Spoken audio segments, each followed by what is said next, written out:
Depuis la fin de la Deuxième Guerre mondiale, une alliance défensive s'était mise en place entre le pays de l'oncle Sam et les pays d'Europe. D'abord les pays d'Europe de l'Ouest, puis plus récemment, après la chute du communisme, les pays d'Europe de l'Est avaient rejoint cette alliance défensive. Alors j'insiste, il s'agit bien d'une alliance défensive, c'est-à-dire si l'un des pays membres est attaqué, c'est comme si tous les pays étaient attaqués et donc tous réagissent pour défendre le pays concerné comme s'ils étaient eux-mêmes attaqués. Mais il s'agit bien et seulement d'accords de défense, c'est-à-dire que si l'un de ces pays décide d'aller attaquer un pays tiers, eh bien là cet accord ne joue pas, puisque dans ce cas-là, c'est une agression.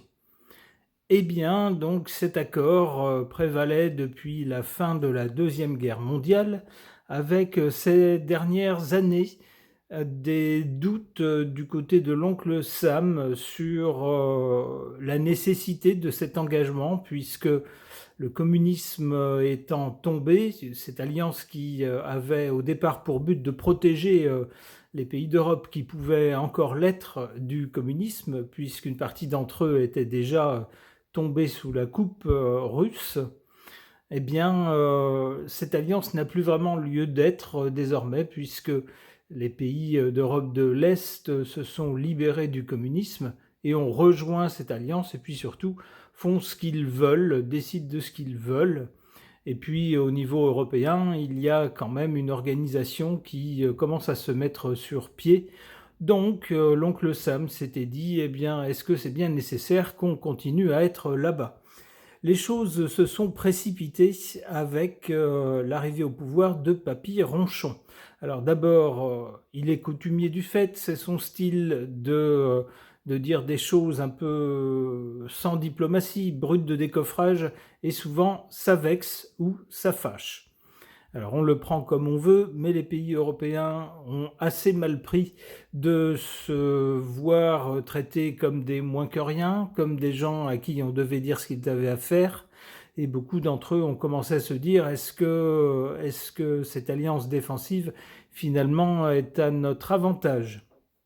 Les choses se précipitent avec le conflit entre le pays de l'oncle Sam et l'Iran. Papy Ronchon a très mal pris que les pays européens ne volent pas à son aide pour l'attaque de ce pays. Selon lui, eh bien, les pays européens n'ont pas fait leur boulot, n'ont pas rempli leurs engagements, ce à quoi les pays européens ont répondu il ne s'agissait pas d'une attaque contre le pays de l'oncle Sam, c'était bien cette fois-ci une agression de ce pays. Donc dans ce cas-là, on était tenu par rien du tout. En tout cas, ça ne passe pas, c'est ce que nous dit cet article. Il y a aujourd'hui une réunion justement de cette organisation de défense à Ankara, en Turquie, et ça, c'est apparemment l'occasion de régler un peu ses comptes. On ne sait pas où ça va, mais il semble que cette organisation de défense ait maintenant beaucoup de plomb dans l'aile et finalement tourne d'une façon assez curieuse, peut-être pas celle qu'on aurait imaginée. On se serait dit, eh bien, finalement, le pays de l'oncle Sam va dissoudre cette organisation s'il estime que ça ne vaut plus rien. Eh bien, apparemment, les choses sont en train de tourner autrement. Il semblerait que ce soit Papy Ronchon qui cherche non pas à dissoudre cette organisation, mais à s'en désengager.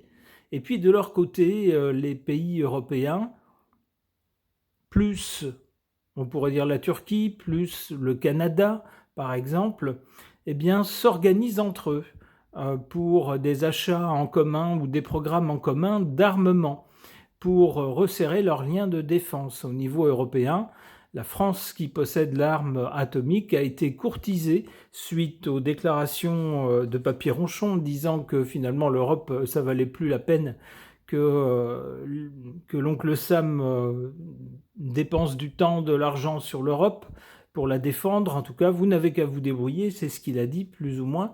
Eh bien, plusieurs pays européens sont venus demander à la France si c'était pas possible de négocier une protection nucléaire. On voit donc que ça s'organise dans les autres pays de cette organisation. Alors, cet article nous dit quoi ? Cet article reprend les mots de Papy-Ronchon qui a dit « il n'était », alors « il » au pluriel en parlant des autres pays de l'organisation, « il n'était pas là pour nous », sous-entendu lorsque il y a eu ce conflit avec l'Iran.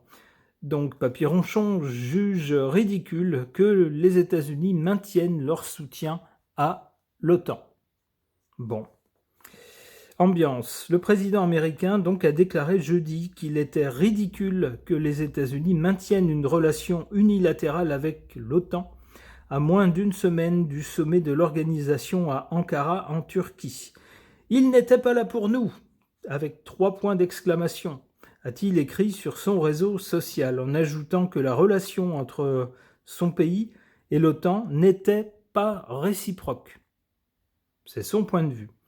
Son message incluait un graphique présentant le montant des dépenses de l'OTAN, les États-Unis investissant bien davantage que certains autres pays membres figurant dans cette organisation. Alors c'est normal, étant donné le volume de chaque pays, vous ne pouvez pas demander à des tout petits pays, je ne sais pas, par exemple Monaco ou le Luxembourg, pour prendre les plus petits, de dépenser le même montant qu'un pays énorme comme les États-Unis. Ce qu'il faudrait voir, c'est plutôt peut-être en pourcentage de richesse.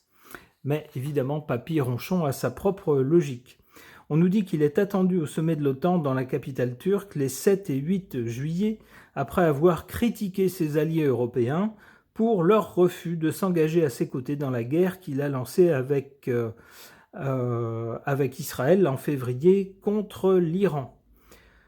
Sous la pression du président américain, les 32 pays de l'OTAN s'étaient engagés l'an dernier lors du sommet de La Haye à consacrer d'ici 2035 au moins 5% de leur PIB à leurs dépenses de sécurité.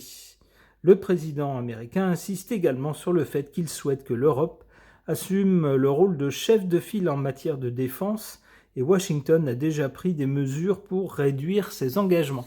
En effet, il a déjà annoncé qu'il retirerait des troupes stationnées en Europe. Alors tout ça, ça pose une question, l'avenir de cette organisation de défense. Il y a quelques semaines, on se serait dit, c'est la fin, puisque le pays principal ne souhaite n'y croit plus. Il dit ouvertement qu'il n'y croit plus, qu'il ne veut plus investir ni de temps, ni d'argent, ni de moyens de défense, donc c'est la fin. Mais on voit les autres pays qui, eux, s'organisent entre eux et prennent bien soin d'isoler le pays de l'oncle Sam. Par exemple, en lançant des programmes d'armement et de défense où le matériel doit être européen, ce qui est une façon d'exclure le pays de l'oncle Sam. Donc on voit que ça prend une drôle de tournure. Alors honnêtement, on ne sait pas trop où ça va. J'aimerais interroger les cartes à ce sujet. J'interroge le tarot ancien de Phil Voyance.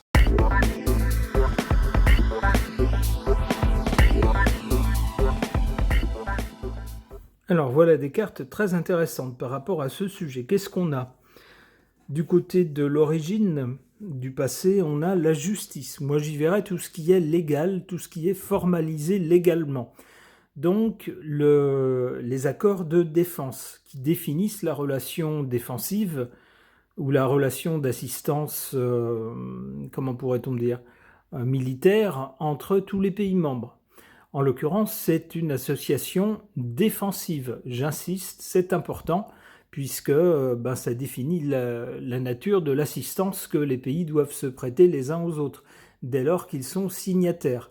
C'est seulement une assistance au cas où l'un d'entre eux est attaqué, pas dans le cas où l'un d'entre eux commence un conflit en attaquant un pays tiers. Donc les accords sont très clairs, ils sont définis, on ne peut pas les interpréter dans n'importe quel sens comme ça nous arrange. selon la situation. Non, non, c'est bien défini très clairement. Alors, au présent, eh bien, justement, ces accords, il se retourne un peu contre son pays principal qui, au début, sans doute à l'époque, s'était dit, eh bien, voilà un bon moyen d'avoir une mainmise sur l'Europe de l'Ouest, puisqu'on doit se charger de la défense de ces pays. Eh bien, d'abord, ça va nous rapporter quelque chose en échange, et puis c'est un moyen de poser un pied qu'on n'enlèvera jamais dans ces pays. Mais voilà que ces accords se retournent contre ce pays-là, puisque ce pays, lorsqu'il veut agresser des pays tiers, eh bien, n'est pas du tout suivi par les autres pays du club.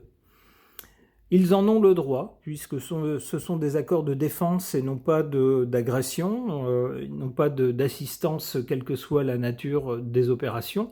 Non, non, il faut que ça soit purement défensif. Donc, eh bien, c'est un accord qui, dans ce cas-là, pour Papy-Ronchon, eh bien, montre ses effets pervers. Il pensait pouvoir compter sur les pays européens. Il découvre que non, qu'ils ne sont pas à sa botte, qu'ils ne sont pas des vassaux et que parfois ils disent non. Pourtant, il est tenu, en tout cas son pays est tenu par ces accords. Si jamais ces pays sont attaqués, tant que son pays est toujours signataire de cet accord, il est tenu de leur venir en aide. D'où quelque chose qui finalement est très contraignant pour lui. Du coup, c'est assez logique, du côté du résultat, de l'avenir, on a l'amoureux. On se pose des questions devant une décision à prendre. La décision, c'est sans doute, est-ce qu'on reste dans cette organisation ou pas? Est-ce qu'on investit toujours dedans ou pas? Qu'est-ce qu'on fait de cette organisation?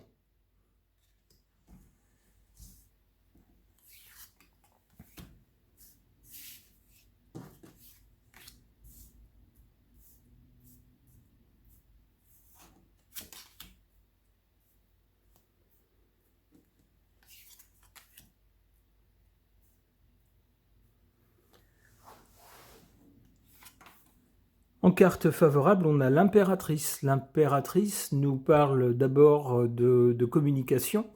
En effet, on le voit avec l'article que je vous ai montré, on en parle. Ce ne sont pas des choses cachées. Cette crise entre les pays d'Europe et puis le pays de l'oncle Sam, alors qui est visible à plusieurs niveaux, que ce soit au niveau économique avec les droits de douane, que ce soit au niveau comment dire de tout ce qui est informatique, nouvelles technologies. L'Europe ne veut plus dépendre des États-Unis. C'est trop dangereux du point de vue de la sécurité des données, de la confidentialité des données. C'est offrir en fait tous les secrets des pays et toute l'organisation sur un plateau. Donc l'Europe ne veut plus ça. D'un point de vue monétaire également, l'Europe ne suit plus, cherche à se désengager le plus possible des moyens de paiement qui passent forcément par des sociétés américaines, parce que ça donne un droit américain sur ces transactions. Et puis également, du point de vue de la défense, on n'a pas du tout les mêmes conceptions. On pourrait dire que le pays de l'oncle Sam, en tout cas sous l'égide de Papy-Ronchon, n'hésite pas à intervenir dans divers pays tiers lorsque ça arrange ses intérêts. Du côté européen, on est sans doute plus mesuré et moins aventureux. Il faut dire qu'en Europe, on est occupé avec un conflit à l'Est dont on ne sait pas trop comment se dépêtrer. Surtout depuis que le pays de l'oncle Sam semble dire « ben débrouillez-vous, maintenant ça ne nous intéresse plus ». Donc beaucoup de communication sur tous ces sujets. Si vous vous renseignez, vous verrez qu'il n'y a rien de secret. On en parle, les choses évoluent d'ailleurs très vite. Et évolue très vite d'une façon inattendue. On pensait que l'Europe, moins forte, moins solide, moins performante économiquement que le pays de l'oncle Sam, allait sans doute faire les frais de ces changements. Eh bien, contre toute attente, les pays européens, plus le Canada, plus d'autres pays, comme le Japon par exemple, ou la Corée, éventuellement l'Australie, sont intéressés par une organisation qui met les États-Unis de côté. il semble qu'il se forme ce qu'on pourrait appeler le Nouvel Occident, dont le pays de l'oncle Sam ne fait pas partie. En tout cas, on en parle beaucoup dans les accords de défense. Ça s'organise dans ce sens. Et dans ce sens, d'ailleurs, les pays européens membres de l'OTAN semblent ne pas avoir du tout envie d'en sortir, mais plutôt de prendre l'OTAN par les cornes et d'en faire leur chose, leur organisation, et de laisser le pays de l'oncle Sam, lui, en sortir. Alors évidemment, le risque, c'est ça. En carte défavorable, la maison Dieu. Un coup de tonnerre qui fait vaciller la tour. En fait, ces bisbilles, avec ces bisbilles, c'est tout l'Occident qui est fragilisé. Bien sûr, ailleurs dans le monde, on peut penser à la Chine, à la Russie, mais peut-être également dans d'autres pays, on doit se frotter les mains, on doit se dire, enfin, depuis le temps que l'Occident décide de tout dans le monde, s'improvise gendarme du monde, que ce soit l'Europe ou le pays de l'oncle Sam, enfin, il semble affaibli, chacun des deux, et en plus, ces nigauds n'arrivent pas à s'entendre et se tirent dans les pattes. Eh bien, ça pourrait être la chute ou une période compliquée à la fois pour le pays de l'oncle Sam et pour l'Europe. Alors, concernant l'organisation de défense, effectivement, si elle survit, ça risque d'être sous une autre forme que sa forme actuelle.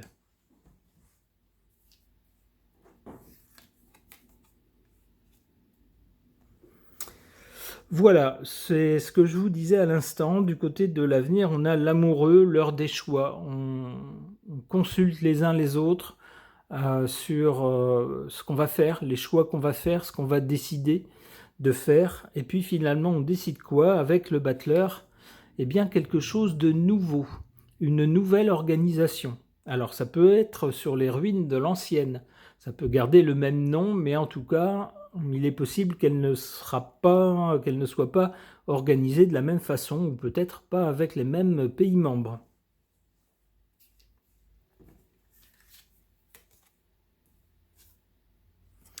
Avec le mat, on risque bien d'être très surpris par ce qui va se passer au niveau de l'OTAN.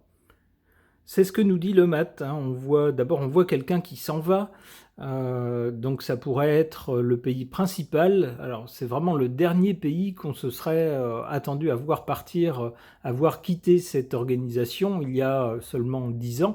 On se serait dit non, mais racontez pas n'importe quoi, c'est le pays principal, il ne peut pas quitter cette organisation. Cette organisation, c'est un peu ce pays-là qui la mène. Eh bien, il semblerait que si. Alors ça pourrait donc entraîner une survie de cette organisation, mais sous une forme tout à fait originale, qui ne sera plus celle de départ. Une dernière carte.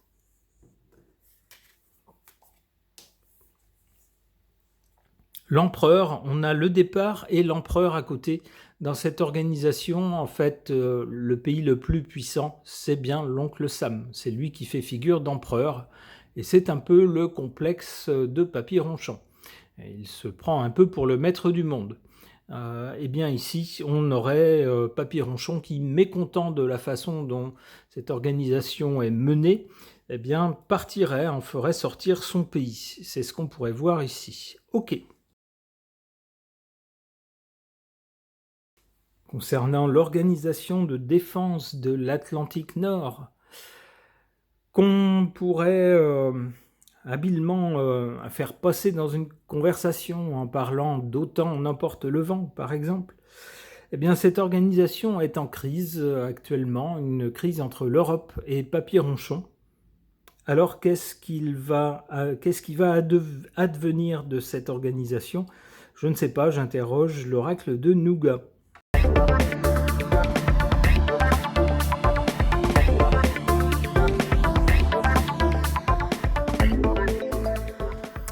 Des cartes assez parlantes là aussi. Qu'est-ce qu'on a du côté du passé?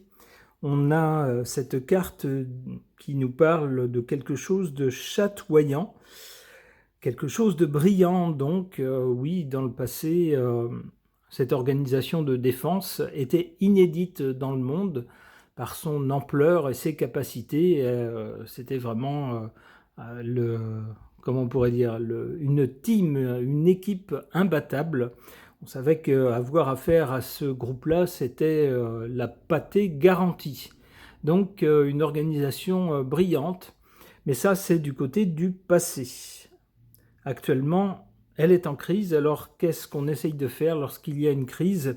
Cette carte des échasses semble nous le dire, on essaye de passer par-dessus et puis surtout de voir loin, de voir à long terme, de voir comment les choses pourraient tourner ou comment on pourrait les orienter, comment on pourrait les organiser pour le long terme, pour la survie de cette organisation ou savoir ce qu'on va en faire.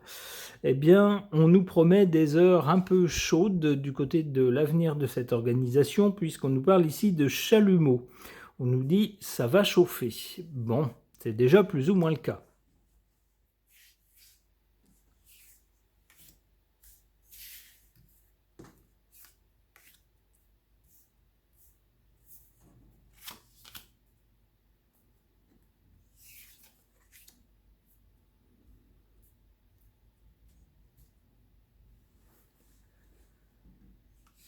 En carte faible ou défavorable, cette carte du chapitre qui renvoie à des écrits, des choses écrites. Eh bien oui, comme je vous le disais en introduction, cette organisation est une organisation de défense entre tous ses membres. C'est noir sur blanc, c'est noté noir sur blanc, c'est défini tel quel. Et c'est bien ce qui embête Papy Ronchon. Papy Ronchon aurait voulu pouvoir compter dessus en cas d'attaque, dans le cas où il souhaitait attaquer un autre pays. Il a découvert qu'à ce moment-là, tout le monde le lâchait. Ça ne lui plaît pas. Sauf que, eh bien, légalement, il n'a aucun moyen de forcer les pays ou de les punir, puisque, en fait, ils n'ont rien fait qui soit contre le droit. Ils n'ont fait que se conformer au texte. Mais pour lui, ça ne convient pas. Pour lui, c'est un problème. En carte favorable, on a cette carte du nonchalant qui nous dit « on se la coule douce ».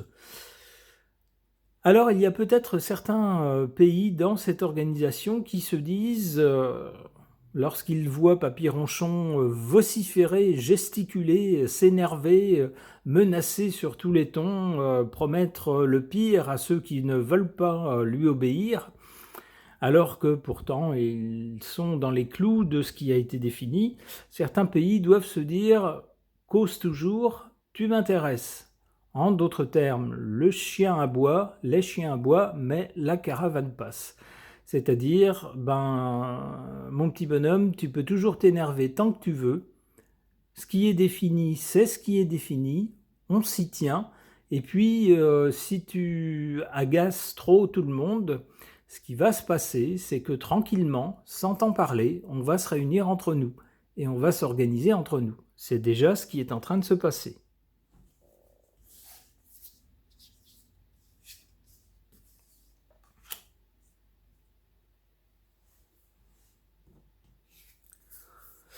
Bon, là, on nous parle également, dans ce tirage-là, de quelqu'un ou d'un pays qui s'en va. On nous parle d'une échappée, ici.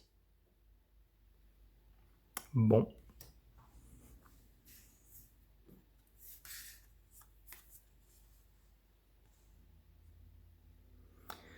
Et puis, on nous parle également de pétochard, c'est-à-dire